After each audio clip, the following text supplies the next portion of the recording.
ஐயா, இப்படிதான் ஒரு அரசியல்வாதி ஆளுங்கட்சிக்காரர்கள் ஏதோ போலியோ சொட்டு மருந்து என்று ஒன்றை கொடுத்து கொண்டிருக்கிறார்கள்.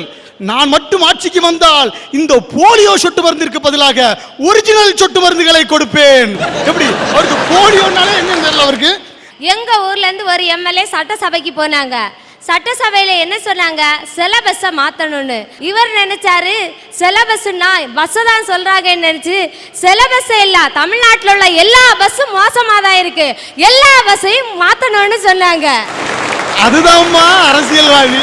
நல்ல அரசியல்வாதிகள் இருக்கதான் செய்யறாங்க. இன்னைக்கு பக்கத்தில் இருக்கிறாங்க இல்லையா, திருவட்டார் தொகுதி, அந்த தொகுதியில இருந்தாரு 4 தடவை எம்எல்ஏ இருந்தார் ஒருத்தர், நம்ம ஹேமச்சந்திரன் அப்படின்னு சொல்லிக்கிட்டு. அவரு இறந்து போறச்ச என்ன சார் கொண்டு போனாரு? வெறும் இந்த மக்களோட வெறும் அன்பை மட்டும் தான் கொண்டு போனாரு. அவரை பாடியை கூட அவருடைய கட்சி ஆபீஸ்ல இருந்தாங்க எடுத்துட்டு போனாங்க. அதே தொகுதியில் இன்னைக்கு லீமா ரோசன் ஒரு எம்எல்ஏ இருக்கிறாங்க. சாதாரண செங்கல் சூளை தொழிலாளியோட மகள். அவங்க எம்எல்ஏ ஆன பிறகும் இந்த செங்கல் சூளையில தான் அவங்க அம்மா இன்னைக்கு வேலை பார்த்துட்டு இருக்கிறாங்க. இந்த எம்எல்ஏவும் அந்த சாதாரண குடிசை வீட்டில் இருந்து தான் சட்டசபைக்கு போயிட்டு வர்றாங்க. ஐயா, இன்னைக்கு மக்களோட மனசை புரிஞ்சிக்க தெரியாத அரசியல்வாதிங்க இருந்தாங்க ஐயா. அன்னைக்கு நம்ம கல்வி கண் திறந்த காமராஜர் சொல்லுவோமே, ஆனா நான் ஒருபடி மேல போய் தவிச்ச வாக்கி தண்ணி தந்த காமராஜர்னு சொல்லுவேன் ஐயா. காரணம் என்னன்னா, இன்னைக்கு தமிழ்நாட்டில் மக்கள் ஓரளவுக்காவது தண்ணி பஞ்சம் இல்லாம இருக்காங்கன்னா அவர் கட்டி வச்ச 90% அணைக்கட்டுகள் தான் ஐயா அதுக்கு காரணம். இந்த சாதாரண மக்களோட திறமையை கூட இன்னைக்கு அரசியல்வாதிகள் புரிஞ்சிக்காம இருக்கிறாங்க ஐயா. கடைசியா ஒரு விஷயம் சொல்றேன். அதாவது இந்த விளக்கு பாத்தீங்கன்னா இது ஒரு சாதாரண விளக்கு தான் ஐயா. இந்த விளக்க கஜேந்திரன் ஒரு சாதாரண ஒரு குயவன் பண்ணாரு. இந்த கஜேந்திரன் கிட்ட இருந்து தான் நான் இந்த மண்ணுனால செய்யப்பட்ட சாமி சிலைகள் இந்த மாதிரி பொருட்களை நான் வச்சு பத்மாவரத்து அரண்மனை முன்னாடி ஒரு கடை வச்சிருக்கிறேன். அங்க வச்சு விற்பனை பண்ணிட்டு இருக்கிறேன். பொதுவா விளக்குனா மேல மூடிய ஓபன் பண்ணி அதுல எண்ணெயை விட்டு அதுல திரிய பத்த வச்சோம்னா எரியும். ஆனா இந்த விளக்குல தலைகீழா தான் எண்ணெயை விடணும். எண்ணெயை விட்டு அடுத்த நிமிஷமே கவுத்தினாலும் அந்த எண்ணெய் ஒரு சொட்டு கூட கீழே வராது ஐயா. இதை நான் உங்களுக்கு அவர் பண்ணி காட்டுறதை உங்களுக்கு பண்ணி காட்டுறேன். படிங்க.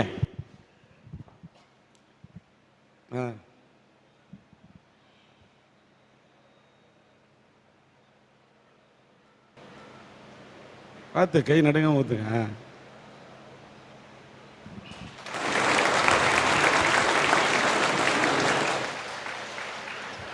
இது ஒரு சாதாரண ஏழை குயவனோட ஏழை தமிழனோட கலைநுட்பம் ஐயா. ஆனா இதை செஞ்சுக்கிட்டு அவர் லோக்கல்ல ஒரு அரசியல்வாதிகிட்ட போய் காட்டுறாரு. ஐயா, இதை கொண்டு தமிழ்நாட்டில் பூம்புகார்னு ஒரு ஸ்தாபனம் இருக்கு, இந்த கலைப்பொருட்கள்லாம் விற்கக்கூடிய ஸ்தாபனம், அங்க கொண்டு இந்த விளக்கை வைக்க முடியுமான்னு கேட்கிறாரு. அவர் சொல்ல, அடப்போயா இந்த விளக்கெல்லாம் கொண்டு யாரையா விற்பா அங்க அப்படின்னு உதாசீனப்படுத்திட்டாரு ஐயா. ஆனாலும் என்கிட்ட காட்டினாரு, எவ்வளவு விளக்கு இருக்கோ கொடுங்க, ஏன் கடையில் வச்சு நான் விற்கிறேன்னு சொல்லிட்டு அந்த விளக்குகளை எல்லாம் வாங்கிட்டு வந்தேன் ஐயா. இன்னைக்கு ஏன் கடையில் வச்சு இதை விற்கிறேன். இந்த விளக்குனுடைய ரசிகர்கள் ஆஸ்திரேலியால இருக்கான், கனடால இருக்கான், பிரான்ஸ்ல இருக்கான், பாரிஸ்ல இருக்கான். டெய்லி இந்த விளக்கு விமானம் ஏறிட்டு இருக்கு ஐயா. இந்த மாதிரி ஒரு தொழில்நுட்பமான ஒரு விளக்க பண்ண கஜேந்திரனை நான் புரிஞ்சுக்கிட்டேன். இந்த அரசாங்கமும் புரிஞ்சுக்கிடணும். இந்த மாதிரி மக்களோட திறமையை ஊக்குவிக்கணும். அப்பதான் தமிழனோட கலைத்திறமை உலகம் அனைத்துக்கும் தெரியும். ஐயா, வெள்ளையன் கையிலே பெற்று கொள்ளையனிடம் கொடுத்தோம். அந்த கொள்ளையன் மீண்டும் நம்மை வெள்ளையனுக்கே அடகு வைப்பதற்கு தயாராகிவிட்டான். இன்னைக்கு 1000க்கு மேல மார்க் எடுத்தவன் கூலி வேலைக்கும் கொத்தனுக்கு சிட்டாளாகவும் பெற்றிருக்கான்.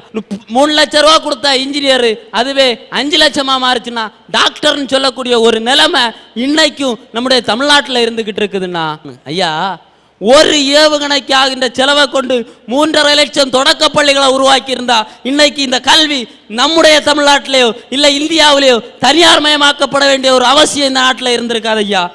ஐயா, அறிஞர் அண்ணாவினுடைய வீட்டு சுவரில் அவரை பற்றி தவறான வாசகங்களை எழுதி போடுறாங்க அவருடைய எதிர்கட்சியினர்.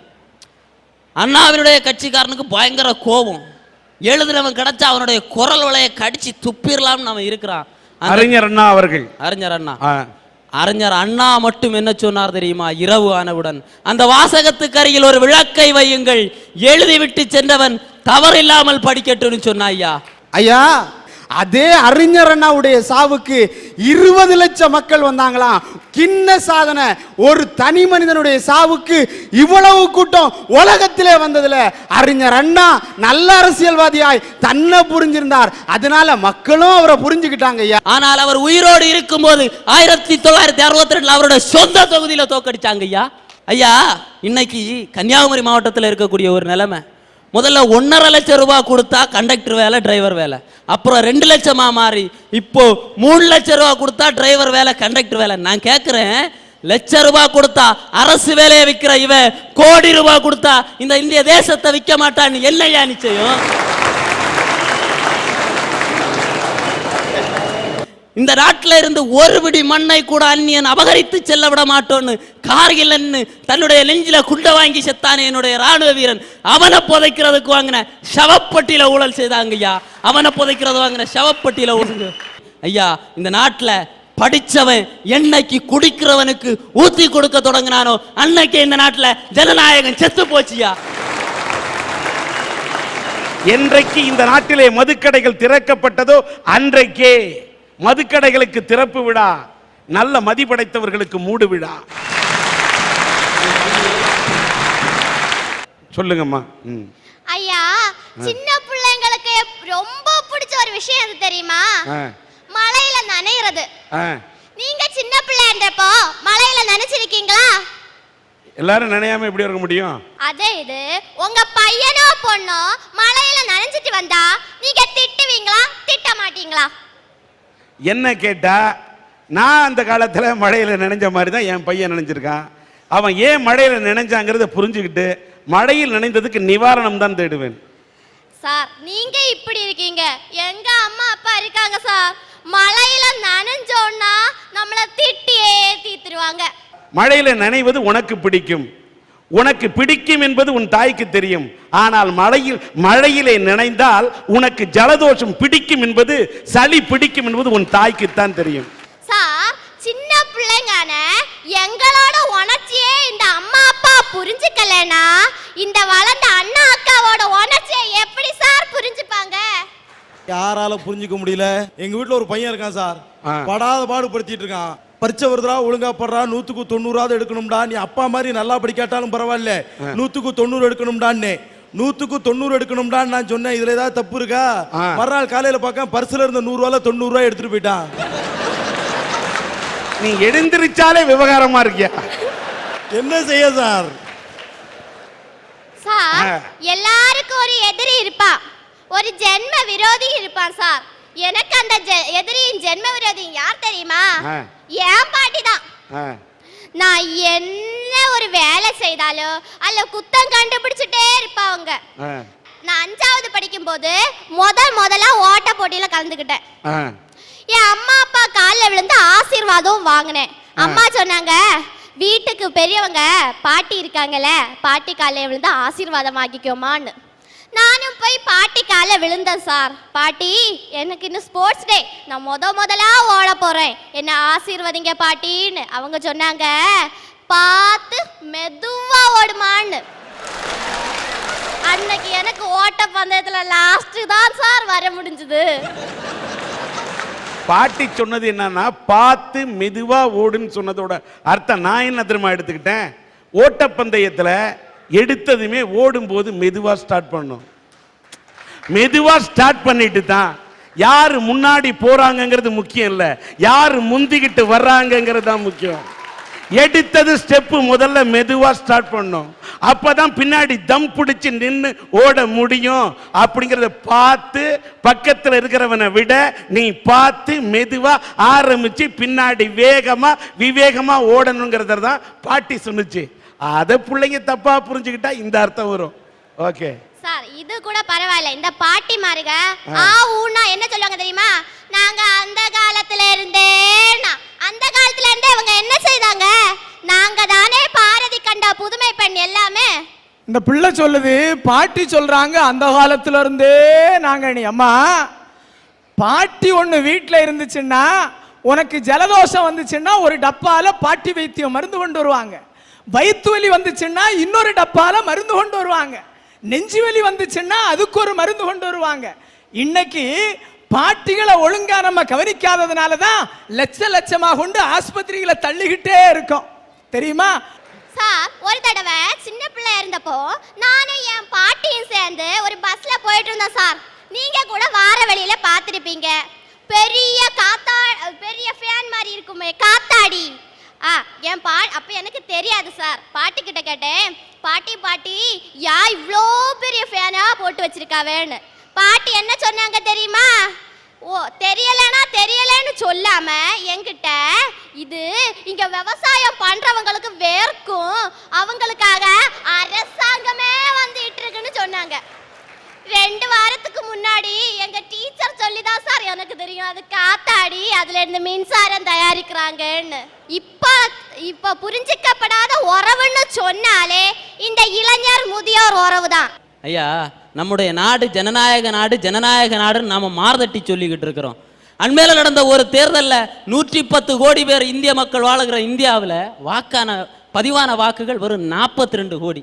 இதுல ஆளுங்கட்சி பெற்ற வாக்குகள் வெறும் 13 கோடியா. ஐயா, 110 கோடி பேர் வாழுகின்ற இந்தியாவை யாரு ஆட்சி செய்திருங்கிறத வெறும் 10% பேர் தீர்மானிக்கிறான். ஐயா, ஜனநாயகத்தை இந்த மக்கள் எந்த அளவு இருக்கிறான். ஐயா, 1947 இந்தியாவுக்கு சுதந்திரம் கிடைக்குது. அந்த நேரத்தில் ரேபரேலி தொகுதியில் முதல் நாடாளுமன்ற தேர்தலில் ரேபரேலி தொகுதியில் பெரோஸ் காந்தி போட்டியிடுகிறார். அந்த பெரோஸ் காந்தி யாருன்னா அன்னை இந்திராவினுடைய கணவன், நேரு பெருமானுடைய மருமகன். அவர் அந்த தொகுதியில் போய் எப்படி ஓட்டு கேட்டார் தெரியுமா? ஐயா, நான் நேரு பெருமானுடைய மருமகங்கிறதுக்காக எனக்கு யாரும் ஓட்டு போடாண்டா, நான் இந்திராவினுடைய கணவன் என்கிறதற்காக யாரும் எனக்கு ஓட்டு போடாண்டா, நானும் இந்த நாட்டு சுதந்திரத்திற்காக சிறைக்கு சென்றிருக்கிறேன், இந்த மக்களுக்காக உழைக்கக்கூடிய சக்தி எனக்கு இருக்குதுன்னு நீங்க நினைச்சீங்கன்னா எனக்கு ஓட்டு போடுங்கன்னு சொன்னா பாருங்க. அந்த பெரோஸ் காந்தியை போல இன்னைக்கு எத்தனை அரசியல்வாதிகள் இருக்கிறார்கள்? இல்ல அப்படி இருக்கிற அரசியல்வாதிகளை இந்த மக்கள் எந்த அளவுக்கு புரிஞ்சுக்கிட்டு இருக்கிறாங்க? ஐயா, நிச்சயமா இல்லையா? கண்டிப்பா அரசியல்வாதி மக்களை புரிஞ்சுக்கணும். அந்த மக்களோட பிரச்சனை என்னன்னு அவனுக்கு தெரியணும். இந்த மக்களும் இவரை தேர்ந்தெடுத்தா இவன் நமக்கு என்ன செய்வான்னு இந்த மக்கள் உணரணும். இவனை விட்டு அவன், அவனை விட்டா இவன், இதை விட்டு நல்ல அரசியல்வாதி இந்த மக்கள் தேர்ந்தெடுக்கணும். மக்கள் அரசியல்வாதியை புரியல, அரசியல்வாதி மக்களை புரியலன்னு பேச வந்திருக்கீங்க. எந்த ஊருக்கு சென்றாலும் அரட்டை அரங்கத்தின் மூலம் நல்ல திறமசாலிகளை, நல்ல புத்திசாலிகளை அடையாளம் காட்டக்கூடிய ஒரு அரங்கமாக கொண்டிருக்கிறது. அந்த அடிப்படையிலே இன்று மாஷா நசீம் என்ற ஒரு இளம் சாதனையாளரை, ஒரு இளம் பெண்ணை உங்களுக்கு அறிமுகப்படுத்த விரும்புகிறோம். வாங்க. ஹலோ, வாங்க, வணக்கம்.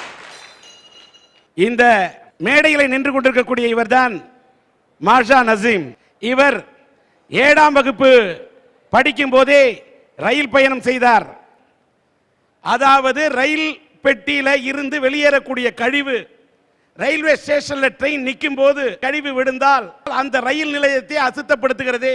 இதற்கு ஒரு மாற்று வழி கண்டுபிடிக்க வேண்டும் என்று அந்த ட்ரெயின் அந்த ஸ்டேஷனை விட்டு வெளியில போனோம்னா அங்க போய் அந்த கழிவு பொருள்கள் கொட்டப்பட்டால் ரயில் நிலையங்கள் சுத்தமாக இருக்கும் என்பதற்காக இந்த கழிப்பறை புதிய தொழில்நுட்பத்தை இந்த மாஷா நசீம் அவர் கண்டுபிடித்தார்.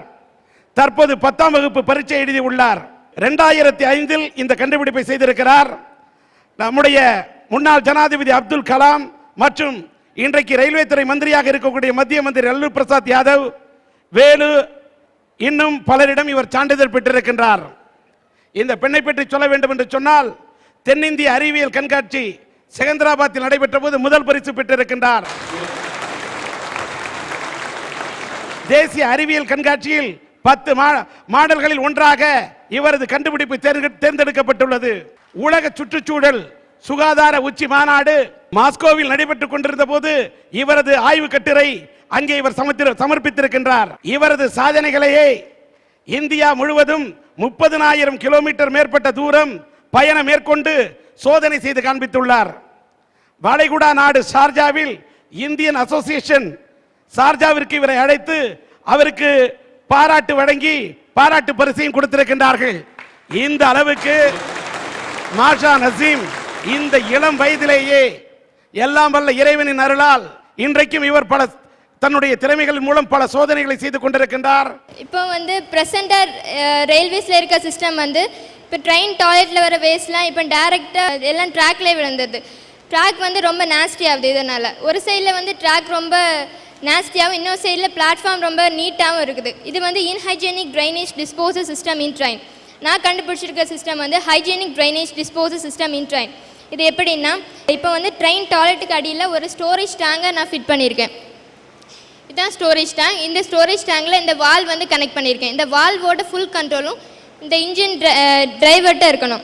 எப்போ வந்து ட்ரெயின் ஸ்டேஷனை ரீச் பண்ணுதோ அப்போ இன்ஜின் டிரைவர் வந்து சுவிட்சை ஆஃப் பண்ணிடுவாங்க.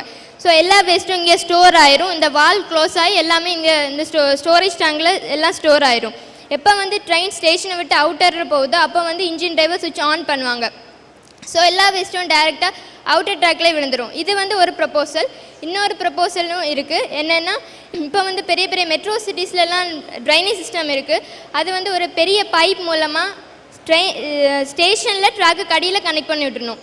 ஸோ எப்போ வந்து ட்ரெயின் ஸ்டேஷனில் நிற்குதோ அப்போ வந்து இன்ஜின் டிரைவர் சுவிட்ச் ஆன் பண்ணுவாங்க. ஸோ இந்த வால்வ்லாம் ஓப்பன் ஆகி டேரெக்டாக எல்லாமே ட்ரைனேஜ் சிஸ்டத்திலே விழுந்துடும். இது வந்து ரெண்டாவது ப்ரப்போசல். இந்த மாதிரி என்னோட சிஸ்டம் வந்து 2 ப்ரப்போசல் இருக்குது. படித்து கொண்டிருக்கக்கூடிய இந்த இளம் வயதிலேயே இந்த நாட்டை முன்னேற்ற வேண்டும் என்று ரயில் பயணங்களில் படம் எடுத்தால் மட்டும் போராது, ரயில் பயணங்களில் பயணம் செய்யும் போது இப்படிப்பட்ட அற்புதமான கண்டுபிடிப்பை கண்டுபிடிக்க வேண்டும் என்று இந்த பெண் சிந்திக்கிறார். சிந்திக்கக்கூடிய பெண்ணை இந்த அரட்டை அரங்கத்தில் நீங்கள் சந்திக்க வேண்டும். ஏன், இதை போல நீங்கள் கூட சிந்திக்க வேண்டும் என்பதற்காகத்தான் இவரை மேடையேற்றினோம். இவருடைய கண்டுபிடிப்புகள் நல்ல விதத்தில் அரங்கேற வேண்டும் என்று இந்த அரட்டை அரங்கம் மாஷாவே நசீம் அவர்களை மனதார வாழ்த்துகிறது.